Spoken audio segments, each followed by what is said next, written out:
Okay, alright. Campaign 2. Scudbusters. Getting right into it here with the fat colonel telling us exactly what we gotta do.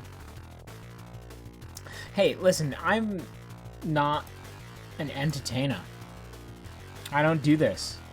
This is new to me. I'm not a person who can talk. So, you know, you might have a lot of awkward silences and ums and uhs while I try to think of shit to say. So, you know, just be prepared for that. I'm not your boy YouTuber guy, okay? Tell me in the comments below. Anyway, so, missions in this level. A lot of familiar stuff from level 1. Like, we've got radars, first and foremost, that we gotta take out, and they are conveniently right on the coast, so it's the first thing we're gonna see. So, in a sense, the game is still kinda easing us in right now. And then the second objective is to take out these towns and rescue a bunch of guys. It doesn't pull its punches, though. There's some new enemies in this level. There are some tanks called zoos, which are pretty aggressive, and they fire very quickly, and if you are not ready for them, and you haven't figured out how to fight them, they can take your armor down really, really fast. So you'll see that in at this point in the game, like, I move very quickly. I know where all the enemies kind of are, so I try to swing in from behind a lot of the time so I can take them out before they even get a chance to look at me. There's a lot of, I've played this game a lot, okay? So I've got, like, a route through the levels that kind of works for me, because I know where stuff is, so I can approach from a good angle and take it out before I get hit, and that kind of thing, and I'm all about efficiency. So, anyway. So, like, right there. I know that zoo patrols that road, and I can come up on it from behind, so I do that. This is a little... So that anti-aircraft gun that I just took out that's, like, in the middle of all those tents, there's a reason that I do that. You're not technically supposed to even really know it's there, I guess. Like, if I was brand new to this level, I might overlook that little camp completely and not even be aware of it. But the thing is, there is an objective that shows up right outside that camp later, and it's just a lot easier to take it out early on, so you don't have to worry about that anti-aircraft gun later on. But the big reason that I do it right away, right at the beginning of the level, is because I've recorded level 2, like, fucking 6 times or so, because the first time I played it really well. I had a perfect fucking run through the level, a decent score, everything went great, no fuck-ups, and then I realized when I was looking at the footage that I had some settings were off on my RetroTink, and the footage looked shit, and I couldn't use it. I mean, I could have, but it would have looked different from the level 1 footage, and I was like, nope, I gotta do this all again. So then I did it again, and I got to the final objective, and I had another perfect run, and it was going great, and I was flying to the frigate at the end of the level, and the game locked up, just froze. So, yeah, you'll get to see that in the bonus footage video that I put up at the end of all of this. Anyway, that happened 2 more times. Apparently this level just really was not happy on my Mega Drive. But, hey, whatever. Not a big deal. These levels are not too long. I've done them a million times. I can keep doing them again. But yeah, it was pissing me off a little bit. But another thing that would routinely fucking happen would be that I would get to that late objective where that little tent camp is, and I would take out the objective, and I would shoot that AA gun, and my gunner would just be a fucking cocky piece of shit and shoot the tents, and the civilians would be destroyed, and I would have to scrap the whole run because I'm not leaving that shit in. I'm way too much of a perfectionist. and I'm not happy exposing my flaws to the people. So, you know, I've replayed this level way more than all of the others. Anyway, what we're doing here is now Objective 2. We are starting to liberate these little jail town things, and you saw that little building on the left that I destroyed a little bit ago. There was a flashing light in the window. That is a random little dude that you can just rescue that's trying to signal out the window to you that he's there. So whenever you see that little flash in a window of a place, you know there's a guy in there you can rescue. And you just also witnessed a zoo shooting the hell out of me from off-screen a little bit there. So that they can be dangerous. I mean, it only took a couple hundred armor, and I'm pretty sure I'd already taken a couple of hits before that anyway. So they don't do a great deal of damage per shot. It's just that if you're not expecting them and they sneak up on you or they're slightly off-screen or something, they can pelt you with a lot of shots very quickly. Especially if there's more than one of them around, which you'll see a lot in later levels. In level 4, particularly, there's a shit ton of zoos, and you can often have, like, 2 or more of them on screen at once, all firing and just kind of turning it into a bullet hell. So you've got to dodge and weave. Speaking of dodging and weaving, the control schemes that I briefly talked about in the first video for level 1, I mentioned that I'm playing with the with momentum style of control, which means my helicopter maneuvers slower. If you play with the from above or from cockpit, that disables the momentum, but I don't like that because it just feels a little weird, and feel was a really important thing in the design and development of this game. Like, Mike Posehn has, I believe, talked about this in interviews that he's done.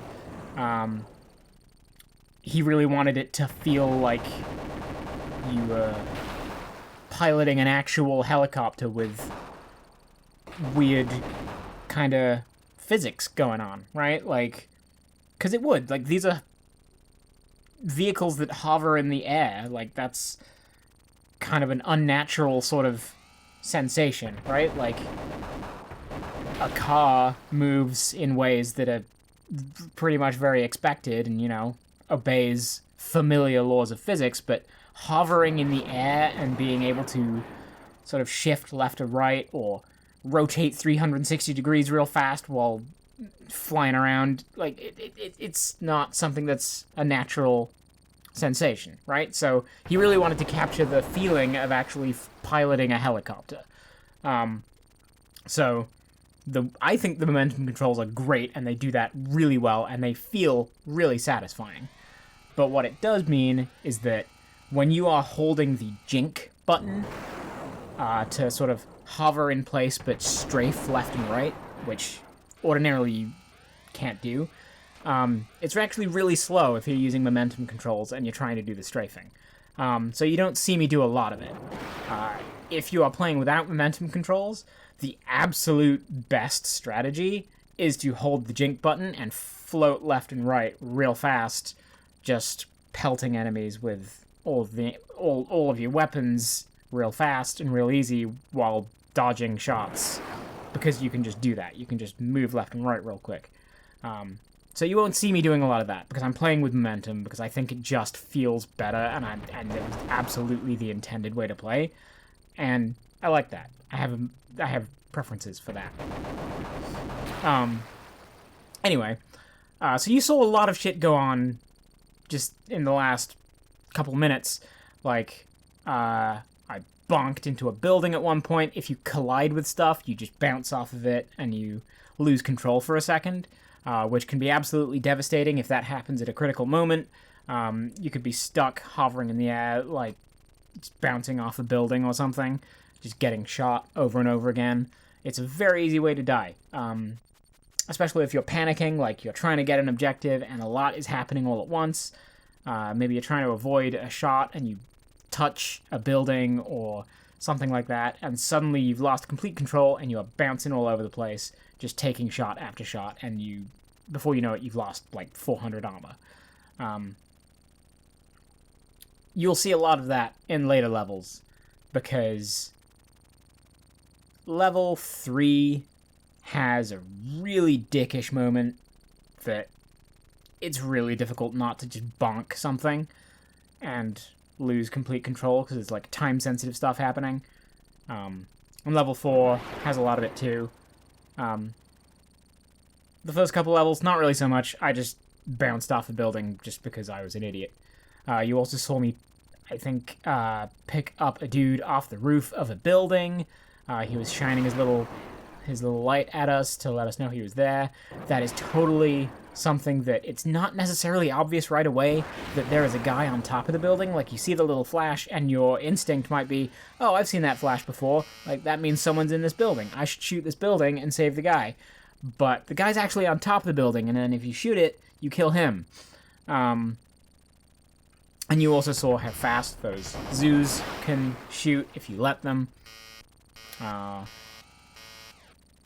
Yeah, anyway, that's enough nonsense out of me.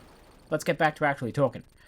You'll see me, like, shoot a lot of these buildings, but I'm kind of avoiding those really plain-looking ones, like the one in the bottom left that you just saw me ignore. Again, just like level 1, some of these buildings are civilians, and you lose points for shooting them. So I only shoot the ones that I absolutely know are safe to shoot. Like, this one happens to be safe. And there's a guy in it that I can pick up. Also, a neat little detail, because that's an enemy soldier. The guys in green are enemy soldiers, and the guys in brown are usually, you know, your guys, your MIAs or whatever. But when you pick up enemy soldiers, your co-pilot actually hangs on the ladder when it reveals, and he, like, goes and grabs them. When you're picking up a regular POW or someone that's on your side, the ladder goes down on its own, and your co-pilot does not help. Like, there you just saw just the ladder on its own. But that last guy, your co-pilot goes down and, like, I believe he's literally just pointing a gun at the enemies to make damn sure that you collect them correctly.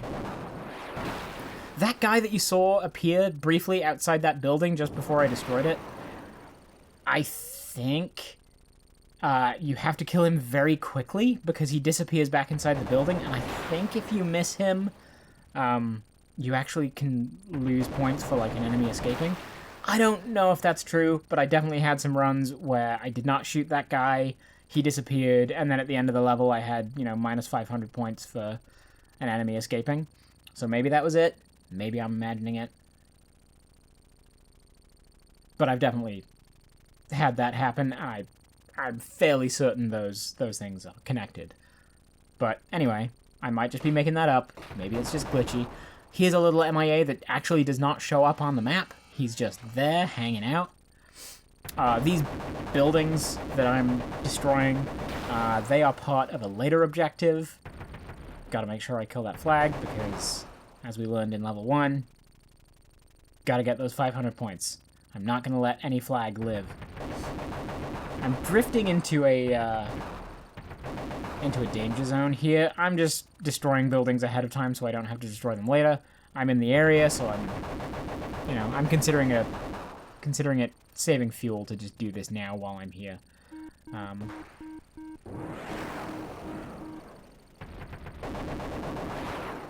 buildings. Another building. This one's got some fuel in it. There's actually a lot of fuel in this area, and it's kind of intentional. So the fence that you just saw me flying over and I was getting shot from off screen, that is our final objective, is in that area. So it's very much a danger zone right now, and I'm not going to go there this early in the level, but the game knows you're going to be spending a lot of time there, so it puts a lot of fuel up in that area. You'll also notice right now, it's worth taking note, so this tank landing zone, there is only fuel here at the moment. Later on, the game spawns an ammo crate here, which I only really noticed this time playing it. I hadn't noticed that before, but when I was filming this, I was like, wait, I'm sure there was an ammo crate here before. There's often ammo crates at landing zones. But I'm like, oh, I guess not. It's just fuel. Later on, an ammo crate just shows up there. I don't know if that's a bug or intentional. I'm assuming it's intentional because it shows up really late in the level when you're doing the final objective, which... and the final objective is relatively tough. Like, it's not necessarily an easy thing, especially if it's your first time going through the game. But anyway. Yeah, I did a lot of backtracking here. Like, you can see... I mean, you've been fucking watching. I don't know if you're listening to this like it's a fucking podcast. If you are listening to this like it's a podcast, I'm sorry. I don't know why you would do that. There's that zoo again, pelting me with a whole bunch of tennis balls. But yeah, this is the final part of Mission 2. I've just collected the last of the prisoners, and I'm really risking kind of a long flight here with very little fuel. When I checked, I had 8 fuel. And I just barely made it here. Grab that fuel as I'm dropping these people off. Ordinarily, my instinct would be to land first, because you don't use fuel while you are landed and dropping people off. So my ordinary plan would be land, then pick up the fuel afterwards, you know, because that's slightly more efficient in terms of saving fuel. But I was fairly certain I maybe had 1 fuel left, and if I had landed and dropped people off and then spent that half a second to go half an inch down the screen and grab that next fuel, I probably would have crashed in that moment. I think I picked that fuel up at the very last possible second. So I got lucky there.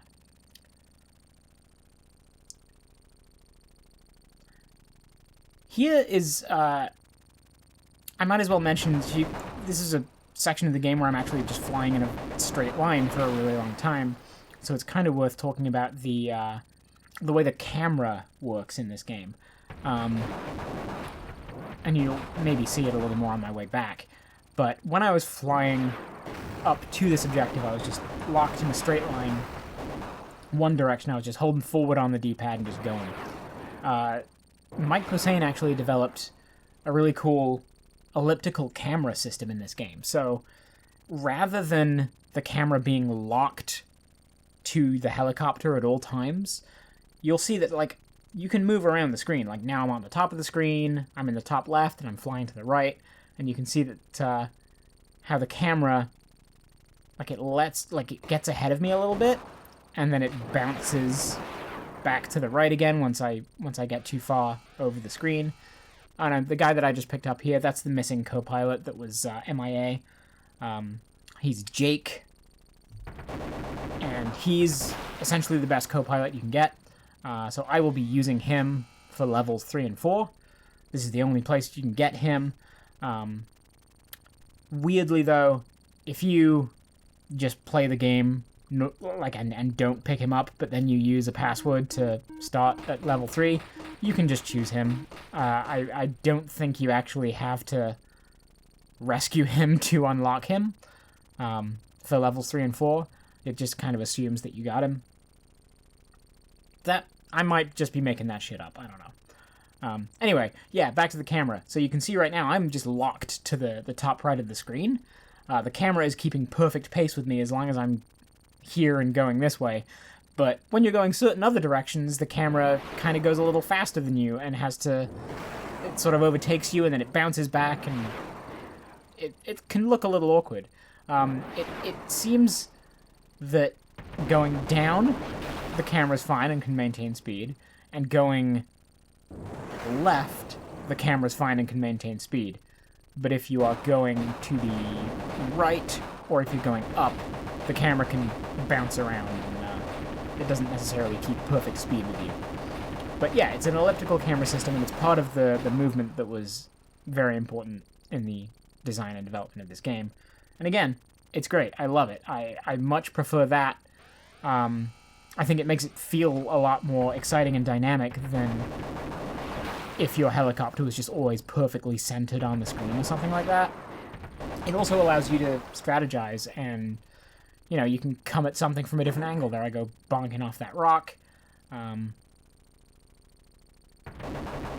yeah, no, the camera's great. I think the camera and the movement go perfectly well together, and it gives this game such a unique feel that just was not present in any other game that I can really think of from this sort of era.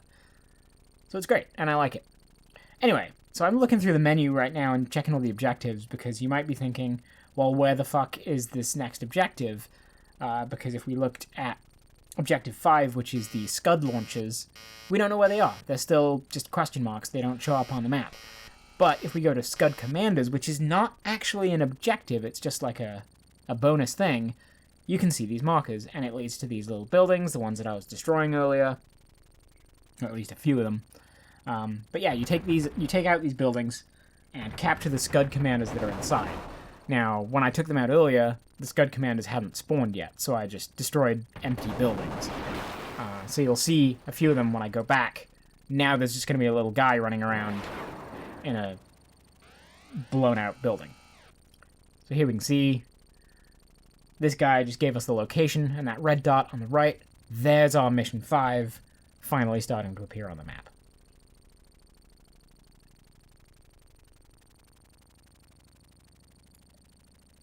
After level 1, the game really starts to throw more armor at you.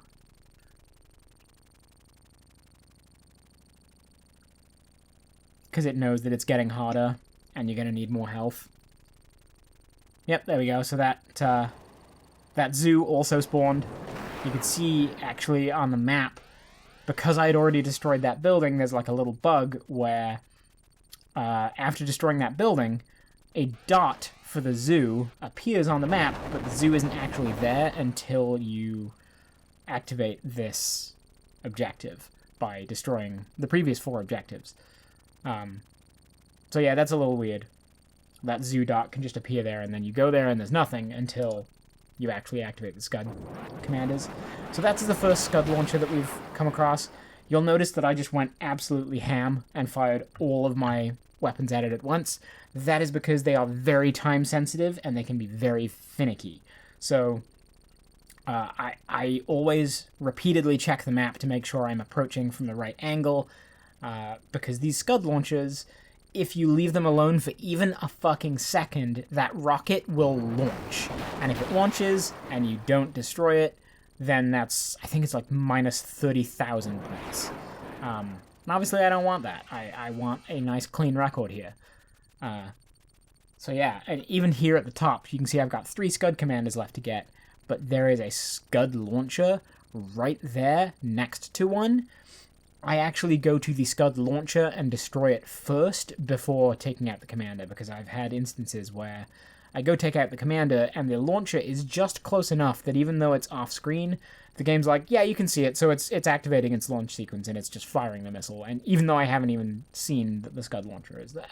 So that's why I go straight to it and destroy it immediately.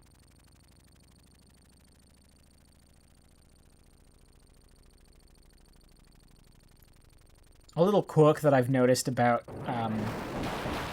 the sprite for the Scud launcher, because the rocket has to actually launch, those are 2 separate sprites.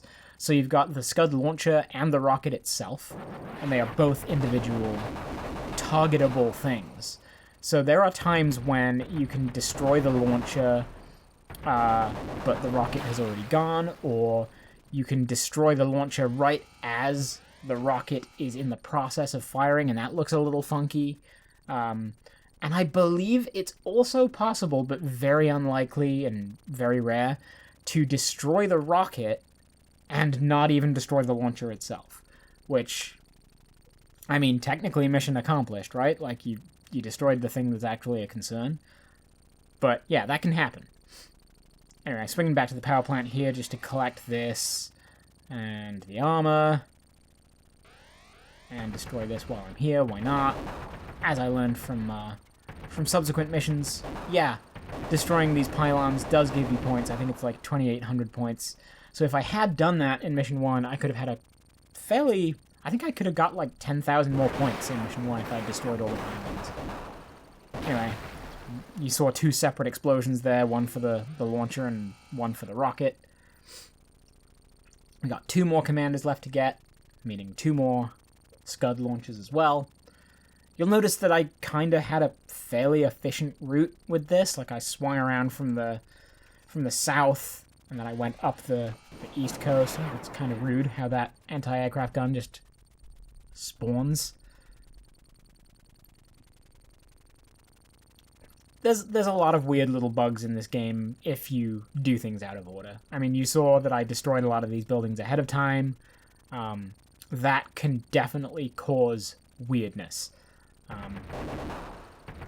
Like that AA gun just appearing right when I picked up that guy.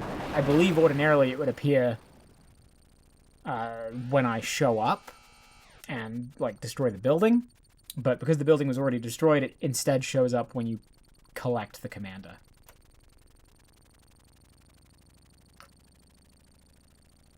Alright, last 2 Scud launches. So you saw there the rocket actually was destroyed before the launcher. If I had stopped firing, the launcher would probably still be there.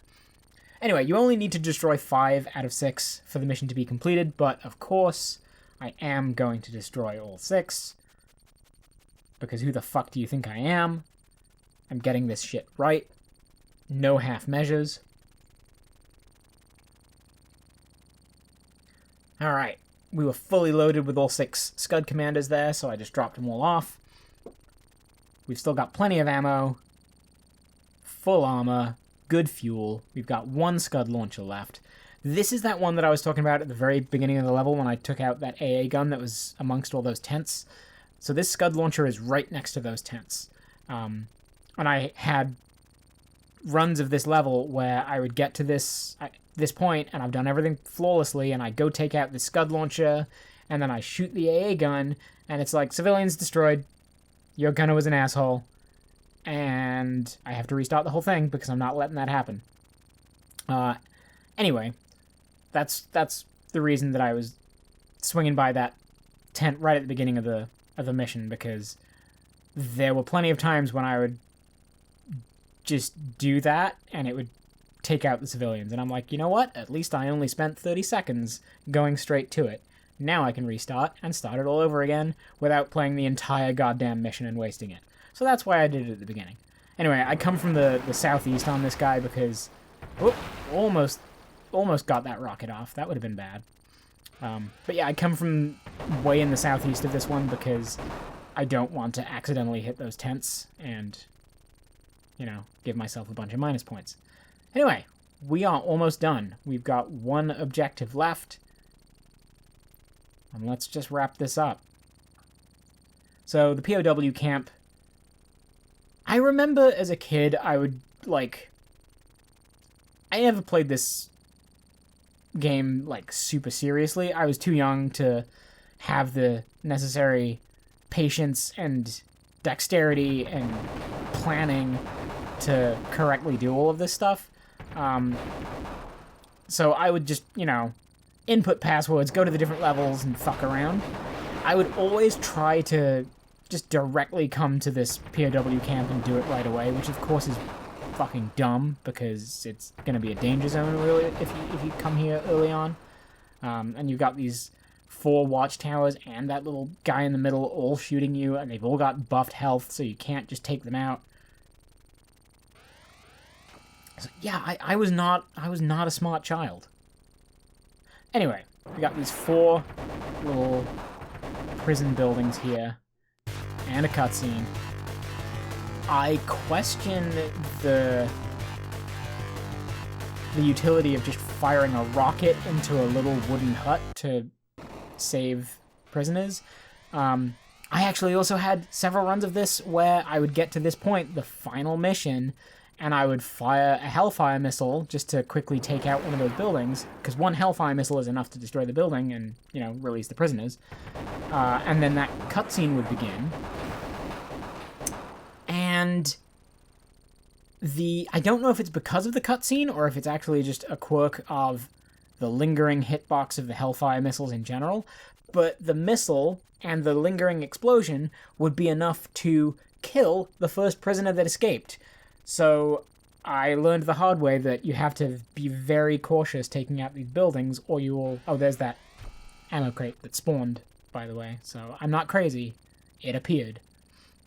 But yeah, so I had missions where I had runs of this mission where I would destroy these buildings, and the very first guy who escapes the building would just immediately die. Like, there would be no animation, you wouldn't see him appear.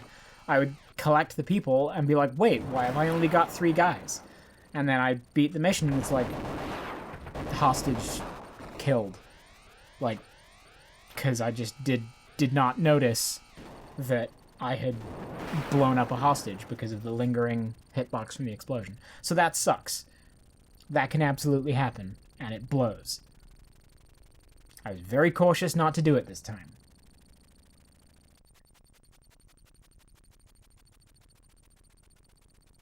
Ugh. Just took a really nice, long sip of some hot tea. Oh yeah, that's the stuff. Milk, 2 sugars. It's the only way. Anyway, we're very close to done here. You can practically feel my relief after playing this mission like 6, 7, or 8 fucking times just to get this recording just right. But it pays off, you know? Like, look at how professional and clean this run looked. You might mistake me for an actual player of video games. For efficiency, I'm getting the farthest away fuel.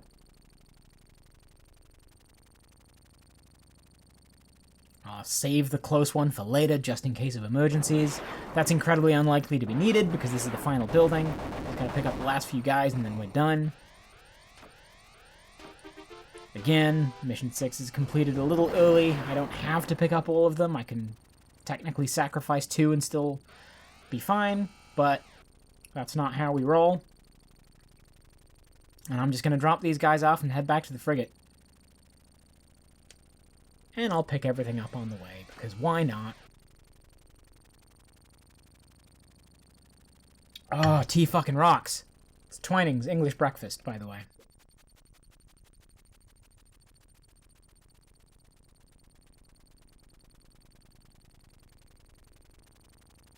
Well, alright.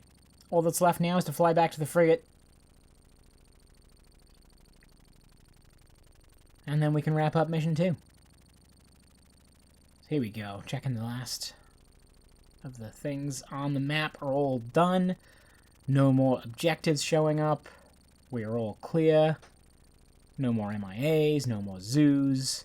A few fuel drums and ammo crates, but that doesn't matter. And there's our mission clear screen. We got 12 out of 10 jailbreaks. We went over the amount of prisoners that we needed to rescue. We got them all. All we gotta do is fly back. So you can see when I'm flying in a straight line, the camera doesn't really bounce around here, like I was talking about earlier, how sometimes it's going a little too fast. Yeah, I think it's purely directional. I think if just half the directions it goes a little too quick, and the other half it works fine. Anyway, here we go. Being careful not to bonk straight into the frigate, that would be embarrassing. And there's our great job bonus.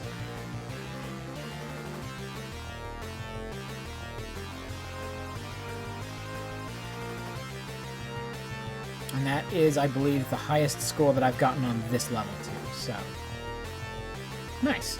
I'm happy with that. Missing co-pilot found. That was Jake up in that northeast corner. We destroyed the F-15, gotta protect that technology. Captured a bunch of troops, killed a bunch of troops, destroyed a bunch of buildings. I probably could have destroyed more, but I was too scared that a couple of them would be civilians, so I left them alone. Probably could have gotten a better score there, but oh well. Anyway, alright. I just talked for 35 minutes straight with no breaks, so I'm gonna sip on this tea, and I'll see you next time in Mission 3. Thanks for watching.